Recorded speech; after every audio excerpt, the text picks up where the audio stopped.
नमस्कार मित्रांनो, पुन्हा एकदा स्वागत आहे तुमचं आपल्या नैसर्गिक उपचार मराठी या यूट्यूब चॅनलवरती। आज आपण व्हिडिओमध्ये बघणार आहोत की लसूण खाण्याचे आश्चर्यचकित फायदे, जे की तुम्हाला या व्हिडिओमध्ये सांगितले जाणार। त्यासाठी व्हिडिओ सुरूपासून शेवटपर्यंत बघा। तर चला व्हिडिओला सुरुवात करूया। नमस्कार मित्रांनो, आपल्या सर्वांचे मनापासून स्वागत आहे। सकाळी उठल्यानंतर शरीरात आळस जाणवतो का? दिवसभर काम करण्याची इच्छा होत नाही का? हवामान थोडंसं बदललं तरी सर्दी, खोकला किंवा इतर त्रास लगेच सुरू होतात का? जर तुमचं उत्तर हो असेल तर आजची माहिती तुमच्यासाठी खूप महत्त्वाची ठरणार आहे। आपल्या घरात रोज वापरली जाणारी एक साधी वस्तू अशी आहे ज्याकडे आपण अनेकदा दुर्लक्ष करतो, पण हाच पदार्थ शरीराला आतून मजबूत बनवण्याची ताकद ठेवतो। विशेष म्हणजे त्यासाठी हजारो रुपये खर्च करण्याची गरज नाही, महागडी औषधे घेण्याची गरज नाही किंवा कोणतेही अवघड उपाय करण्याची गरज नाही। मी बोलत आहे आपल्या स्वयंपाकघरातील सर्वात साध्या पण अत्यंत गुणकारी अशा लसणाबद्दल। बहुतेक लोक लसणाचा वापर फक्त भाजीची चव वाढवण्यासाठी करतात, पण आयुर्वेदामध्ये लसूण हा केवळ मसाला नसून आरोग्याचा खजिना मानला गेला आहे। त्यामध्ये असे अनेक नैसर्गिक घटक असतात जे शरीराच्या विविध भागांवर सकारात्मक परिणाम करतात। मित्रांनो, विचार करा, इतकी छोटीशी लसणाची पाकळी आणि तिच्यामध्ये इतकी मोठी ताकद। नियमित आणि योग्य पद्धतीने लसूण सेवन केल्यास शरीराची नैसर्गिक प्रतिकारशक्ती अधिक सक्षम होण्यास मदत होऊ शकते। त्यामुळे वारंवार होणारे संसर्ग, सर्दी, खोकल्यासारखे त्रास कमी होण्यास आधार मिळू शकतो। इतकंच नाही, हृदयाच्या आरोग्यासाठी देखील लसणाचे महत्त्व खूप मोठे मानले जाते। रक्तवाहिन्याचे आरोग्य चांगले ठेवण्यासाठी आणि कोलेस्ट्रॉल संतुलित राखण्यासाठी तो सहाय्यक ठरू शकतो। त्यामुळे हृदय अधिक निरोगी राहण्यास मदत मिळू शकते। ज्यांना रक्तातील साखरेची पातळी नियंत्रणात ठेवायची आहे त्यांच्यासाठीही लसणाचा उल्लेख अनेक ठिकाणी केला जातो। संतुलित आहारासोबत त्याचा योग्य वापर केल्यास शरीराचा चयापचय प्रक्रियेला आधार मिळू शकतो आणि ज्यांना वजन कमी करण्याची चिंता आहे त्यांच्यासाठीही ही माहिती उपयुक्त ठरू शकते, कारण शरीरातील चयापचय प्रक्रिया सुरळीत ठेवण्यात लसूण मदत करू शकतो, ज्यांचा अप्रत्यक्ष फायदा वजन नियंत्रणासाठी होऊ शकतो। पण इथेच एक महत्त्वाची गोष्ट आहे, अनेक लोक रोज लसूण खातात तरीसुद्धा त्यांना अपेक्षित फायदा मिळत नाही, कारण लसूण खाण्याची योग्य पद्धत फार कमी लोकांना माहिती असते। खरं तर चुकीच्या पद्धतीने लसूण खाल्ल्यास त्यातील अनेक उपयुक्त घटक पूर्णपणे सक्रिय होत नाहीत, परिणामी आपण त्यांचा खऱ्या फायद्यापासून वंचित राहतो। काही वेळा अति प्रमाणात किंवा चुकीच्या वेळी सेवन केल्यामुळे पोटाशी संबंधित त्रासही जाणवू शकतो। म्हणूनच पुढे आपण जाणून घेणार आहोत की लसूण नेमका कोणत्या पद्धतीने खावा, कोणत्या वेळी खावा आणि कोणत्या लोकांनी त्याचे सेवन करताना विशेष काळजी घ्यावी। ही माहिती शेवटपर्यंत नक्की पहा, कारण कदाचित आजपर्यंत तुम्ही लसूण खाण्याची छोटी चूक करत होता तीच तुम्हाला त्याचे पूर्ण फायदे मिळण्यास रोखत असेल। मित्रांनो, आजच्या या व्हिडिओमध्ये आपण लसणाबद्दल अशा काही महत्त्वाच्या गोष्टी जाणून घेणार आहोत ज्या बहुतेक लोकांना माहीतच नसतात। लसूण नेमका कसा खावा, कच्चा खावा की शिजवून, मधासोबत खावा की रिकाम्या पोटी, दिवसातून किती पाकळ्या खाव्यात, 1, 2 की 5, आणि सर्वात महत्त्वाचं म्हणजे कोणत्या लोकांनी लसूण खाणं टाळलं पाहिजे। गर्भवती महिलांनी, कमी रक्तदाब असलेल्या व्यक्तींनी किंवा काही विशिष्ट आजार असलेल्या लोकांनी याबाबत कोणती काळजी घ्यावी, या सगळ्या प्रश्नाची सविस्तर उत्तर आज तुम्हाला मिळणार आहेत। पण त्याआधी एक गोष्ट लक्षात ठेवा, व्हिडिओ शेवटपर्यंत पाहणे खूप महत्त्वाचे आहे, कारण शेवटी मी तुम्हाला लसणासंबंधी असे एक रहस्य सांगणार आहे ज्याबद्दल जवळपास 95% लोक अज्ञाभिज्ञ आहेत। तर मित्रांनो, जर तुम्ही तुमच्या आरोग्यात सकारात्मक बदल घडवून आणण्यासाठी तयार असाल, शरीराला अधिक मजबूत आणि ऊर्जावान बनवायचा असेल तर आजचा हा व्हिडिओ तुमच्यासाठी खूप खास ठरणार आहे। चला तर मग सुरुवात करूया एका अशा माहितीपासून जी तुमच्या दैनंदिन जीवनात मोठा फरक घडवू शकते। मित्रांनो, आपल्या जवळपास प्रत्येकाच्या स्वयंपाकघरात लसूण सहजपणे आढळतो। रोजच्या भाज्या, आमटी, मसालेदार पदार्थ किंवा फोडणीमध्ये त्याचा वापर केला जातो। पण एक गोष्ट तुम्ही कधी लक्षात घेतली आहे का? जेव्हा भाजीमध्ये लसणाच्या पाकळ्या दिसतात तेव्हा अनेक जण त्या बाजूला काढून ठेवतात किंवा नकळत टाळतात। खरं सांगायचं झालं तर यामागे एक महत्त्वाचं कारण आहे, कारण खूप जास्त तापमानावर तळलेला किंवा जास्त भाजलेला लसूण त्यातील अनेक उपयुक्त घटक गमावू शकतो, त्यामुळे आपल्याला त्याचा अपेक्षित फायदा मिळत नाही। मात्र याचा अर्थ असा नाही की लसूण निरुपयोगी आहे, उलट योग्य पद्धतीने सेवन केल्यास ही छोटीशी पाकळी शरीरासाठी अमूल्य ठरू शकते। आयुर्वेदामध्ये लसणाला विशेष स्थान दिलं गेलं आहे। अनेक वर्षापासून तो शरीराची ताकद वाढवण्यासाठी, रोगप्रतिकारशक्ती सक्षम ठेवण्यासाठीही आणि विविध आरोग्य समस्यांमध्ये करण्यामध्ये सहाय्यक म्हणून वापरला जात आहे, पण त्याचे खरे फायदे मिळवण्यासाठी त्याचे सेवन कसे करावे हे समजून घेणे गरजेचे आहे.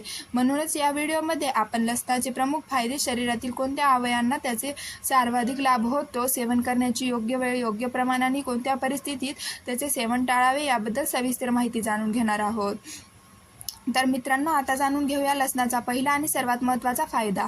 तो म्हणजे आपल्या मेंदूचं आरोग्य. आपल्या शरीरातील प्रत्येक हालचाल, प्रत्येक विचार, प्रत्येक निर्णय आणि प्रत्येक आठवण यामागे मेंदूची महत्त्वाची भूमिका असते. त्यामुळे मेंदू निरोगी आणि सक्रिय ठेवणे अत्यंत आवश्यक आहे. पुढचा भाग, मेंदूचे फायदे. पाठवा. मी त्यालाही या शैलीत अधिक प्रभावी आणि नैसर्गिक करून देतो. मित्रांनो, आता आपण अशा फायद्याबद्दल बोलणार आहोत ज्याचा थेट संबंध आपल्या मेंदूशी आहे. कारण शरीरातील सर्वात महत्त्वाचा अवयव कोणता असेल तर तो म्हणजे आपला मेंदू. आपल्या प्रत्येक विचारांमागे, निर्णयामागे, आठवणींमागे आणि दैनंदिन कामामागे मेंदूचीच भूमिका असते. पण आजच्या धावपळीच्या जीवनात सततची चिंता, मानसिक ताण, अपुरी झोप आणि असंतुलित जीवनशैली याचा सर्वात जास्त परिणाम मेंदूवरच होत आहे. अनेकांना एकाग्रता कमी होणे, लहान सहान गोष्टी विसरणे, कामात मन न लागणे किंवा सतत मानसिक थकवा जाणवणे अशा समस्या अनुभवायला मिळतात. अशा वेळी लसूण खूप उपयुक्त ठरू शकतो. लसणामध्ये असलेला नैसर्गिक अँटीऑक्सिडंट्स घटक शरीरातील ऑक्सिडेटिव्ह ताण कमी करण्यास मदत करतात. त्यामुळे मेंदूच्या पेशीवर होणारा ताण कमी होतो आणि त्याचे आरोग्य जपले जाते. वय वाढल्यानंतर स्मरणशक्ती कमी होणे, विचार करण्याची क्षमता मंदावणे किंवा गोष्टी पटकन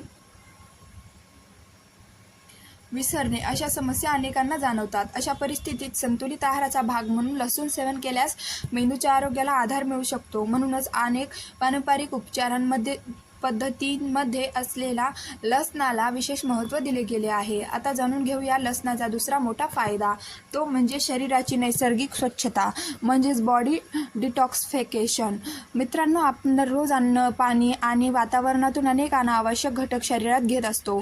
शरीर त्यांना बाहेर टाकण्याचा प्रयत्न करत असते. या प्रक्रियेत यकृत, मूत्रपिंड आणि इतर महत्त्वाचा अवयव सतत काम करत असतात. लसणामध्ये असलेली काही सल्फरयुक्त संयुगे शरीराच्या नैसर्गिक डिटॉक्स प्रक्रियेला सहाय्यक करतात. त्यामुळे शरीरातील अनावश्यक घटक बाहेर टाकण्यास मदत मिळू शकते. यामुळे यकृत आणि इतर अवयवांचे कार्य सुरळीत राहण्यास आधार मिळतो. याच कारणांमुळे अनेक जण लसणाला शरीरासाठी नैसर्गिक टॉनिक असेही म्हणतात, कारण तो केवळ एका अवयवासाठी नव्हे तर संपूर्ण शरीराच्या आरोग्यासाठी उपयुक्त मानला जातो. आता येतो तिसरा आणि अत्यंत महत्त्वाचा फायदा, रक्तदाब आणि नियंत्रण. आजकाल उच्च रक्तदाबाची समस्या खूप सामान्य झाली आहे. अनेक लोक बाहेरून पूर्णपणे निरोगी दिसतात, पण आतून त्यांचा रक्तदाब सतत घटत असतो आणि हीच गोष्ट पुढे हृदयाशी संबंधित अनेक समस्यांना कारणीभूत ठरू शकते. अनेक संशोधनामध्ये असे आढळून आले आहे की लसणामधील काही नैसर्गिक घटक रक्तवाहिन्यांच्या आरोग्यासाठी फायदेशीर ठरू शकतात. त्यामुळे रक्तप्रवाह सुरळीत राहण्यास मदत मिळते आणि रक्तदाब नियंत्रणात ठेवण्यास आधार मिळू शकतो. याचबरोबर हृदयाच्या आरोग्यासाठीही लसूण उपयुक्त मानला जातो. संतुलित आहार आणि योग्य जीवनशैलीसोबत त्याचे नियमित सेवन केल्यास हृदय निरोगी ठेवण्यास मदत होऊ शकते. मित्रांनो, आता आपण अशा एका बोनस फायद्याकडे वळूया ज्याकडे अनेक लोक दुर्लक्ष करतात. तो म्हणजे हाडाचे आरोग्य. आपण चालतो, धावतो, काम करतो, उभे राहतो किंवा कोणतेही हालचाल करतो, त्यामागे आपल्या हाडांची ताकद असते. पण वय वाढत गेल्यानंतर हाडे कमकुवत होणे, सांधे दुखणे किंवा हाडांची घनता कमी होणे अशा समस्या वाढू लागतात. लसणामध्ये असलेली काही पोषक घटक शरीराच्या एकूण आरोग्यासोबत हाडांच्या आरोग्यासाठीही सहाय्यक ठरू शकतात. अर्थात यासाठी संतुलित आहार, व्यायाम आणि योग्य जीवनशैली तितकीच महत्त्वाची आहे. पण हाडाशी संबंधित दोन गंभीर समस्या अशा आहेत ज्याकडे दुर्लक्ष करणे अजिबात योग्य नाही. तुमच्या शैलीत अनेक नैसर्गिक विश्वासार्ह आणि प्रेक्षकांना शेवटपर्यंत बांधून ठेवणारा पुढचा भाग. मित्रांनो, हाडाच्या आरोग्याबद्दल बोलायचं झालं तर वाढत्या वयासोबत दोन समस्या सर्वात जास्त पाहायला मिळतात. पहिली म्हणजे हाडे कमकुवत होणे आणि दुसरी म्हणजे सांध्यांमध्ये वेदना व झीज निर्माण होणे. अशा परिस्थितीत साधं चालणं, जिने चढणं, उठणं, बसणं देखील कठीण होऊ शकतं. त्यामुळे हाडांची काळजी घेणं खूप आवश्यक आहे. लसणांमध्ये आढळणारे काही नैसर्गिक घटक शरीराच्या एकूण आरोग्यासोबत हाडांच्या आरोग्यालाही आधार देतात. अर्थात फक्त लसूण खाल्ल्याने सर्व समस्या दूर होणार नाहीत, पण संतुलित आहार आणि चांगल्या जीवनशैलीसोबत तो नक्कीच उपयुक्त ठरू शकतो. आता पुढचा महत्त्वाचा फायदा, तो म्हणजे शरीरातील वाईट कोलेस्ट्रॉल नियंत्रणात ठेवण्यास मदत. मित्रांनो, कोलेस्ट्रॉल हा शब्द आपण नेहमी ऐकतो, पण त्यातील सर्वात धोकादायक प्रकार म्हणजे LDL, ज्याला सामान्य भाषेत वाईट कोलेस्ट्रॉल म्हटलं जातं. जेव्हा हे प्रमाण वाढू लागतं तेव्हा ते रक्तवाहिन्याच्या भिंतीवर जमा होऊ शकतं. हळूहळू रक्तप्रवाहात अडथळे निर्माण होऊ लागतात आणि याच गोष्टीमुळे हृदयविकार, स्ट्रोक यासारखे गंभीर समस्या उद्भवू शकतात. काही संशोधनामध्ये असे दिसून आले आहे की संतुलित आहाराचा भाग म्हणून लसणाचे सेवन केल्यास कोलेस्ट्रॉल व्यवस्थापनासाठी मदत मिळू शकते. त्यामुळे हृदयाच्या आरोग्याला अप्रत्यक्षपणे फायदा होऊ शकतो. मित्रांनो, आता येतो एक असा फायदा जो प्रत्येकासाठी महत्त्वाचा आहे. रोगप्रतिकार शक्ती. आपल्या शरीरात एक अदृश्य सुरक्षा यंत्रणा असते जी आपल्या जंतू, विषाणू आणि संसर्गापासून वाचवते. यालाच रोगप्रतिकार शक्ती म्हणतात. तुम्ही पाहिलं असेल काही लोक हवामान थोडासा बदल झाला तरी लगेच सर्दी, खोकला किंवा तापमानाने त्रस्त होतात. यामागे अनेक कारणे असू शकतात, पण कमकुवत रोगप्रतिकार शक्ती हे त्यातील एक महत्त्वाचे कारण असू शकते. लसणामध्ये नैसर्गिक अँटीऑक्सिडंट्स आणि प्रतिजैविक गुणधर्म आढळतात. त्यामुळे शरीराच्या संरक्षण यंत्रणेला आधार मिळू शकतो आणि वारंवार होणाऱ्या संसर्गाचा धोका कमी करण्यास मदत मिळू शकते. आता पुढचा मुद्दा विशेष पुरुषांसाठी. काही अभ्यासांमध्ये असे आढळून आले आहे की संतुलित आहारामध्ये लसूण समाविष्ट केल्यास पुरुषांच्या प्रजनन आरोग्यासाठी काही प्रमाणात फायदा होऊ शकतो. मात्र या संदर्भातील परिणाम व्यक्तीनेही वेगळे असू शकतात. त्यामुळे कोणतीही गंभीर समस्या असल्यास तज्ज्ञ डॉक्टरांचा सल्ला घेणे अधिक योग्य ठरते. आता जाणून घेऊया आणखी एका महत्त्वाच्या विषयाबद्दल, कर्करोगापासून संरक्षण. मित्रांनो, कर्करोग हा शब्द ऐकताच अनेकाच्या मनात भीती निर्माण होते, कारण हा आजच्या काळातील गंभीर आरोग्य समस्यापैकी एक आहे. अनेक संशोधनामध्ये लसणामधील काही जैव सक्रिय घटकांवर अभ्यास करण्यात आला आहे. हे घटक शरीरातील पेशींच्या आरोग्यासाठी उपयुक्त ठरू शकतात. मात्र हे लक्षात ठेवा की लसूण हा कर्करोगावरील उपचार नाही आणि त्याचा वापर वैद्यकीय उपचारांच्या जागी केला जाऊ शकत नाही. तरीही निरोगी आहाराचा भाग म्हणून त्यांचा समावेश करणे फायदेशीर मानले जाते. आता पुढचा फायदा, यकृताचे आरोग्य. आपल्या शरीरातील सर्वात मेहनती अवयवांपैकी एक म्हणजे यकृत. शरीरातील अनेक महत्त्वाच्या प्रक्रिया यकृताद्वारे नियंत्रित केल्या जातात. चुकीचा आहार, तेलकट पदार्थ आणि अस्वस्थकर जीवनशैली यामुळे यकृतात अतिरिक्त ताण येऊ शकतो. लसणामधील काही घटक यकृताच्या नैसर्गिक कार्याला आधार देऊ शकतात. त्यामुळे यकृताचे आरोग्य चांगले राखण्यासाठी संतुलित आहारासोबत लसणाचा समावेश उपयुक्त ठरू शकतो. आता सर्वात महत्त्वाचा प्रश्न, लसूण नेमका किती खावा? मित्रांनो, कोणतीही चांगली गोष्ट प्रमाणातच फायदेशीर असते. जास्त प्रमाणात सेवन केल्यास नेहमीच जास्त फायदा होतो असे नाही. सामान्यतः दररोज 1 ते 2 पाकळ्या लसूण पुरेसा मानला जातात. काही लोक अधिक फायदा मिळवते म्हणून खूप जास्त प्रमाणात लसूण खातात, पण त्यामुळे काहींना पोटात जळजळ, ॲसिडिटी किंवा घशात त्रास जाणवू शकतो. लसूण खाण्याची एक लोकप्रिय पद्धत म्हणजे 2 पाकळ्या ठेचून किंवा बारीक करून काही मिनिटे तसेच ठेवणे.